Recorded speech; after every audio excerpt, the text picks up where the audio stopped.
Good morning. Today we will be studying a new topic of excretion. So, excretion is the removal of waste metabolic products from the body.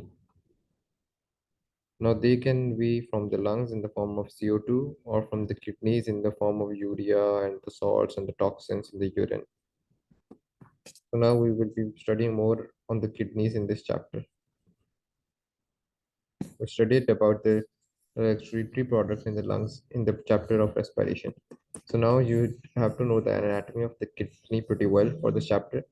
Uh, like we talked about in this chapter of circulation, that the kidney is supplied oxygenated blood by the renal artery. However, the renal vein supplies a deoxygenated blood back to the heart. Now, since we have a pair of kidneys, right and left kidneys, they are respectively supplied blood by the right and left renal arteries. Now, what is the job of the kidneys? You have to remember this, that the job of the kidneys is to carry out high pressure filtration. This is also known as glomerular filtration pressure. And in normal person, it is, and in a normal person, every day a person filters about 180 liters of blood every day. So now the kidneys remove urea and all the salts and toxins from the body via urine. Moreover, this is the first primary function, and then the second function, which is very important, is osmoregulation. Now, what is osmoregulation? That the plasma volume has to be maintained, blood plasma volume has to be maintained. So, if you intake more water, the urine becomes more dilute, so that the osmoregulation can be maintained. And likewise, if you drink very less water, the urine becomes even more concentrated, so that the amount of water in the plasma remains constant.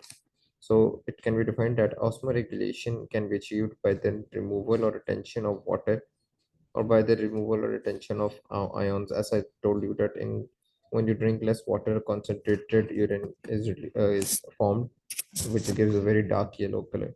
Now, yeah, I need you to know that the most important questions asked in the exam are about the ureter and the urethra. You need to know that what is the ureter. The ureter only, I repeat, only contains urine, whereas the urethra contains both urine and semen.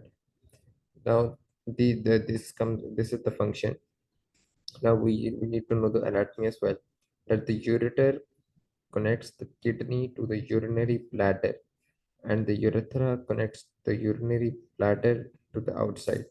So you need to know this.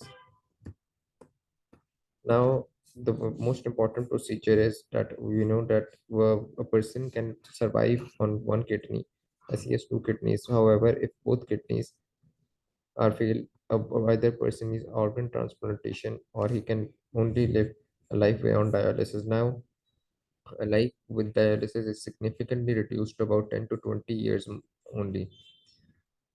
So how does the process work? Now, since a person cannot remove the excess waste metabolic products such as urea through the urine, a person has to go through a procedure known as dialysis about 3 to 4 times per week. Now, during dialysis, a person is supplied with nutrients such as glucose, oxygen, and any other essential vitamins. So, and in turn, the waste products such as urea and creatinine are removed. So, how does this process work? This process works through the same process of diffusion. The nutrients are really small and they are able to pass through the partially permeable membrane. However, and likewise is the case for urea and creatinine, that they go out through the process of diffusion, as they are lesser outside and they're greater inside the body.